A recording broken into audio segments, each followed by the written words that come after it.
Have you ever wondered why there is so much negativity around any news in India? Swarajya aims to build an India first media outlet with your support.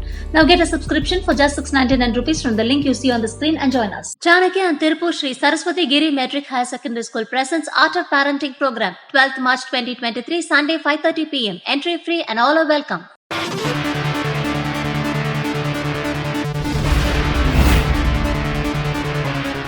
வடகிழக்கு மாநிலமான மேகாலயாவில் 60 தொகுதிகளுக்கு நடைபெற்ற சட்டமன்ற தேர்தலில் ஆளும் மாநில கட்சியான தேசிய மக்கள் கட்சியின் கூட்டணி வெற்றி பெற்று மீண்டும் ஆட்சியை தக்கவைத்தது. இந்நிலையில் செவ்வாய்க்கிழமை காலை மேகாலயா மாநிலம் ஷில்லாங்கில் பதவியேற்பு விழா நடைபெற்றது. இதில் பிரதமர் நரேந்திர மோடி, பாஜக தேசிய தலைவர் ஜே.பி. நட்டா, மத்திய உள்துறை அமைச்சர் அமித்ஷா ஆகியோர் சிறப்பு விருந்தினராக கலந்து கொண்டனர். மேகாலயா மாநில ஆளுநர் பாகு சௌஹான் தேசிய மக்கள் கட்சியின் தலைவர் கான்ராட் சங்மாவை மாநில முதலமைச்சர் பதவி பிரமாணம் செய்து வைத்தார். மேலும் துணை முதலமைச்சர்களாக என்பிபி கட்சியின் மூத்த தலைவர்களுள் ஒருவரான பிரஸ்டோங் டிங்சாங் மற்றும் ஸ்னியாவ் பலாங்தார் ஆகியோர் பதவியேற்றுக் கொண்டனர். இவர்களை தவிர என்பிபி கூட்டணியில் அங்கம் வகிக்கும் கட்சிகளை சேர்ந்தவர்கள் உட்பட 12 பேர் அமைச்சர்களாக பதவியேற்றுக் கொண்டனர். இதில் தேசிய மக்கள் கட்சியை சேர்ந்தவர்கள் 8 பேர், கூட்டணி கட்சிகளான ஐக்கிய ஜனநாயக கட்சிக்கு 2 இடங்கள், பாஜக மற்றும் மலைவாழ் மக்கள் ஜனநாயக கட்சிக்கு 1 இடம் அமைச்சரவையில் ஒதுக்கப்பட்டது.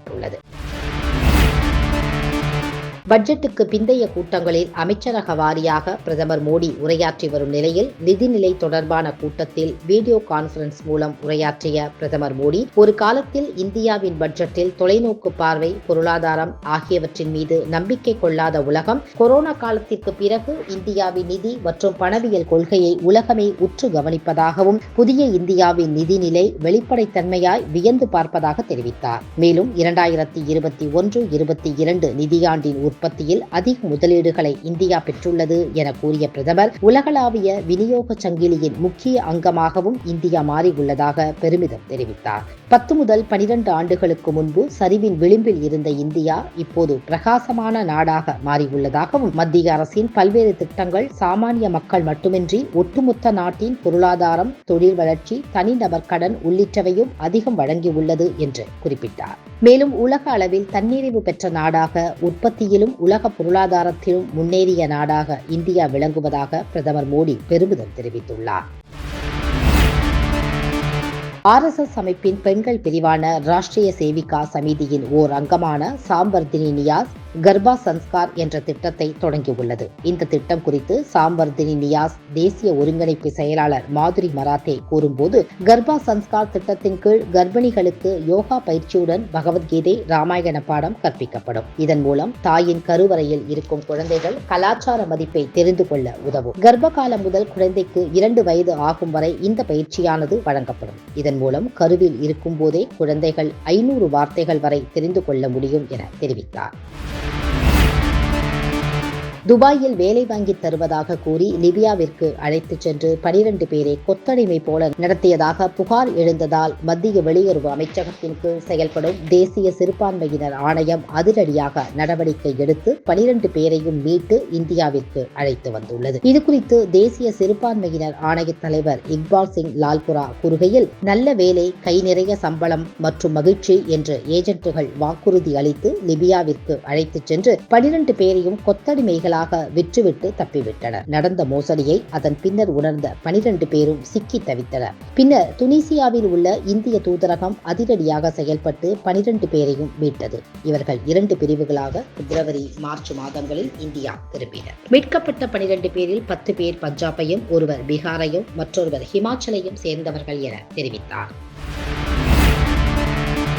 மேற்கு வங்கத்தில் 2022ஆம் ஆண்டு டிசம்பரில் தீவிர காய்ச்சல், சளி உள்ளிட்ட பிரச்சனைகளால் பாதிக்கப்பட்ட குழந்தைகள் அடுத்தடுத்து உயிரிழந்தனர். இதையடுத்து அவர்களின் உடலில் இருந்த வைரஸ்களின் மாதிரியை சோதனை செய்ததில் அடினோ என்ற வைரஸால் அவர்கள் பாதிக்கப்பட்டிருந்தது தெரியவந்தது. இதையடுத்து மாநிலம் முழுவதும் மருத்துவமனைகள், சுகாதார மையங்கள் அனைத்திலும் சோதனை மேற்கொள்ளப்பட்டது. தற்போது மீண்டும் அடினோ வைரஸ் தொற்று அதிகரித்து இதுவரையில் 19 குழந்தைகள் உயிரிழந்துள்ளனர். இந்நிலையில் அடினோ வைரஸ் எதிரொலியால் மேற்கு வங்கத்தில் குழந்தைகள் முகக்கவசம் அணிவது கட்டாயமாக்கப்பட்டுள்ளது. இதுகுறித்து மேற்கு வங்க முதல்வர் மம்தா பானர்ஜி கூறுகையில், புதிய அடினோ வைரஸ் குறித்து யாரும் அச்சமடைய வேண்டாம் என்றும் தேவையான முன்னெச்சரிக்கை நடவடிக்கைகள் மேற்கொள்ளப்பட்டு வருவதாகவும் தகவல் தெரிவித்தார். மக்களுக்கு குறைவான விலையில் மருந்துகள் கிடைக்க வேண்டும் என்பதை நோக்கமாக வைத்து நாடு முழுவதும் மக்கள் நல மருந்தகம் என்னும் திட்டத்தை தொடங்கி மத்திய அரசு செயல்படுத்தி வருகிறது. இந்த மருந்தகங்களில் கிடைக்கும் மருந்துகள் 50 முதல் 90% வரை விலை குறைவாக விற்பனை செய்யப்படுகிறது. கோவாவில் முதல்வர் பிரமோத் சாவந்த் தலைமையிலான பாஜக ஆட்சி நடந்து வரும் நிலையில் மத்திய அரசின் இந்த திட்டத்தை அனைவருக்கும் கிடைக்கச் செய்யும் நோக்கத்தில் கோவாவில் உள்ள அனைத்து மருந்தகங்களிலும் மக்கள் மருந்தகங்களின் கவுண்டர்கள் கட்டாயம் திறக்கப்பட உள்ளதாக அம்மாநில அரசு தெரிவித்துள்ளது. இதுகுறித்து மாநில சுகாதாரத்துறை அமைச்சர் விஸ்வஜித் ராணே வெளியிட்டுள்ள அறிக்கையில் இது முறையாக அமல்படுத்தப்படுகிறதா என்பதை உணவு மற்றும் மருந்து கட்டுப்பாட்டுத்துறை அதிகாரிகள் ஆய்வு செய்வார்கள். இதன் வாயிலாக அனைத்து மக்களுக்கும் தரமான மருந்துகள் கிடைக்க வழிவகை செய்யப்படும் என்றும் உறுதி கூறியுள்ளார். உத்தரப்பிரதேஷ் முசாபர் நகரை சேர்ந்தவர் நாது சிங். 85 வயதான இவருக்கு மனைவி, ஒரு மகன், 4 மகள்கள் என பெரிய குடும்பம் உள்ளது. 2022ஆம் ஆண்டு அவரது மனைவி உயிரிழந்ததை அடுத்து கிராமத்தில் உள்ள வீட்டில் தனிமையில் இருந்த அவரை 7 மாதங்களாகியும் மகன், மகள்கள் என யாரும் பார்க்க வரவில்லை. இதனால் விரக்தி அடைந்த நாது சிங் 1.5 கோடி ரூபாய் மதிப்புள்ள தன் வீடு மற்றும் நிலத்தை மாநில அரசுக்கு தானமாக வழங்குவதாக உயில் எழுதி வைத்துள்ளார். தானமாக வழங்கிய இடத்தில் மக்களுக்கு பயன்படும் வகையில் பள்ளியோ மருத்துவமனையோ கட்டலாம் என்றும் தன் ஆசையை தெரிவித்துள்ளார். மேலும் தன் இறப்பிற்கு பின் உடலை மருத்துவ மாணவர்களின் ஆராய்ச்சிக்கு பயன்படுத்திக் கொள்ளலாம் என்றும் தன் இறுதிச் சடங்கிற்கு தன் குழந்தைகள் யாரும் வரக்கூடாது என்றும் அந்த உயிலில் அவர் குறிப்பிட்டுள்ளார். மைக்ரோசாப்ட் நிறுவனரும் உலகின் பெரும் நன்கொடையாளருமான பில் கேட்ஸ் இந்தியாவில் பயணம் மேற்கொண்டுள்ளார். அந்த வகையில் பல்வேறு நிகழ்ச்சிகளில் பங்கேற்பதற்காக டெல்லி வந்த அவர் மின்சார ஆட்டோவை ஓட்டியுள்ளார். அந்த வீடியோவும் சமூக வலைதளங்களில் வேகமாக பரவி வருகிறது. மேலும் மஹிந்திரா நிறுவனம் தயாரித்துள்ள ட்ரையோ என்ற அந்த ஆட்டோ மாசு ஏற்படுத்தாத, சத்தம் இல்லாத ஆட்டோ என்றும் பில் கேட்ஸ் பாராட்டு தெரிவித்துள்ளார். இதற்கு மஹிந்திரா நிறுவன தலைவர் ஆனந்த் மஹிந்திரா தன் நேரத்தை ஒதுக்கி மஹிந்திராவின் ஆட்டோவை ஓட்டியதுடன் அதற்கு பாராட்டும் தெரிவித்துள்ள பில் கேட்ஸுக்கு நன்றி என்று குறிப்பிட்டுள்ளார். மேலும் அடுத்த முறை நீங்கள், நான் மற்றும் முன்னாள் கிரிக்கெட் வீரர் சச்சின் டெண்டுல்கர் மூவரும் ஆட்டோ ரேஸ் வைத்துக் கொள்ளலாம் என்றும் அவர் ஜாலியாக தெரிவித்துள்ளார். கர்நாடகாவில் சட்டசபை தேர்தல் நடக்க உள்ளது. இதனையொட்டி கலபுரகி மாவட்டம் ஜுவர்கியில் பாஜக சார்பில் வெற்றி சங்கல்பம் யாத்திரைக்கு ஏற்பாடு செய்யப்பட்டிருந்தது. இதில் பங்கேற்க வந்த முன்னாள் முதல்வர் எடியூரப்பாவிற்கு விவசாய நிலம் அருகே ஜுவர்கியில் ஹெலிபேட் தயார் செய்யப்பட்டிருந்தது. அங்கு ஹெலிகாப்டர் தரையிறங்க முற்பட்ட போது பலத்த காற்று வீசியதால் அங்கு பறவைகளிடமிருந்து பயிர்களை காப்பாற்றுவதற்காக கட்டப்பட்டிருந்த எக்கச்சக்க பிளாஸ்டிக் பைகள் மேலே எழும்பி பறந்தன. இதனால் ஹெலிகாப்டரை பைலட் கீழே இறக்க முடியவில்லை. உடனடியாக பாதுகாப்பு போலீசாருக்கு தகவல் தெரிவிக்கப்பட்டதை அடுத்து அப்பின் அங்கிருந்த பிளாஸ்டிக் பைகளை போலீசார் அகற்றினர். அதன் பின்னர் பத்திரமாக ஹெலிகாப்டர் அங்கு தரையிறக்கப்பட்டது. இந்த சம்பவத்தால் அங்கு சிறிது நேரம் பரபரப்பு ஏற்பட்டது. தமிழ்நாட்டில் பணிபுரிந்து வரும் வேறு மாநிலங்களை சேர்ந்த புலம்பெயர் தொழிலாளர்கள் மீது தாக்குதல் நடத்தப்படுவதாக சமூக வலைதளங்களில் வெளியான வதந்திகள், போலி வீடியோக்கள் உள்ளிட்டவைக்கு எதிராக தமிழ்நாடு காவல்துறை பல்வேறு நடவடிக்கைகளில் இறங்கியுள்ளது. இந்நிலையில் உத்தரப்பிரதேச பாஜக செய்தி தொடர்பாளரான பிரசாந்த் உம்ராவ் தனது சமூக வலைதள பக்கத்தில் துணை முதல்வர் தேஜஸ்வி யாதவ் தமிழ்நாடு முதல்வர் மு.க. ஸ்டாலினுடன் இருக்கும் படத்தை பகிர்ந்து தமிழ்நாட்டில் ஹிந்தி பேசியதற்காக 12 பீகார் தொழிலாளர்கள் தூக்கிலிடப்பட்டனர் என்றும் பீகார் தொழிலாளர்கள் மீது தாக்குதல்கள் நடத்தப்பட்ட போதும் தேஜஸ்வி யாதவ் தமிழக முதல்வர் ஸ்டாலினின் பிறந்தநாள் கொண்டாட்டத்தில் கலந்து கொண்டார் என பதிவிட்டிருந்தார். இதையடுத்து தூத்துக்குடி மத்திய காவல் நிலையத்தில் பல்வேறு பிரிவுகளின் கீழ் காவல்துறையால் வழக்கு பதிவு செய்யப்பட்டது. மேலும் அவரை கைது செய்ய தமிழ்நாடு காவல்துறையின் சிறப்பு குழு உத்தரப்பிரதேஷ் விரைந்தது. இந்நிலையில் தனக்கு எதிராக தமிழ்நாடு காவல்துறை பதிவு செய்துள்ள வழக்குகளில் தன்னை கைது செய்ய தடை விதிக்க வேண்டும் எனவும் இடைக்கால முன்ஜாமீன் வழங்க கோரியும் பிரசாந்த் உம்ராவ் டெல்லி உயர்நீதிமன்றத்தில் மனு தாக்கல் செய்தார்.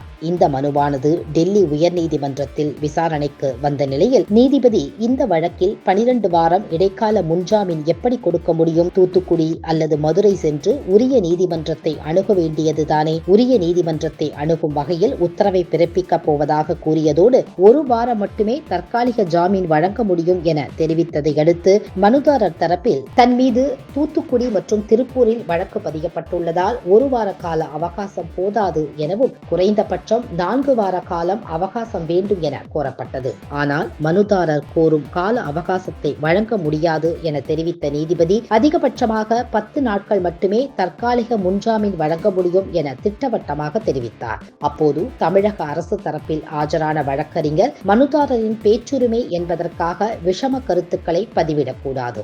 இந்த நபர் தன் கட்டுரையில் கூறிய கருத்துக்காக வருத்தமோ மன்னிப்போ கூட தெரிவிக்கவில்லை.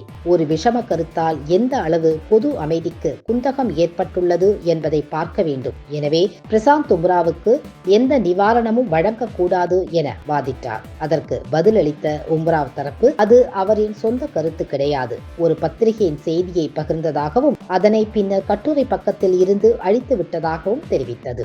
இதனைத் தொடர்ந்து உத்தரவு பிறப்பித்த நீதிபதி பொய் பரப்பிய விவகாரத்தில் உரிய நீதிமன்றத்தில் முன்ஜாமீன் கோருவதற்கு ஏதுவாக 10 நாட்கள் தற்காலிக முன்ஜாமீன் வழங்குவதாக உத்தரவிட்டார்.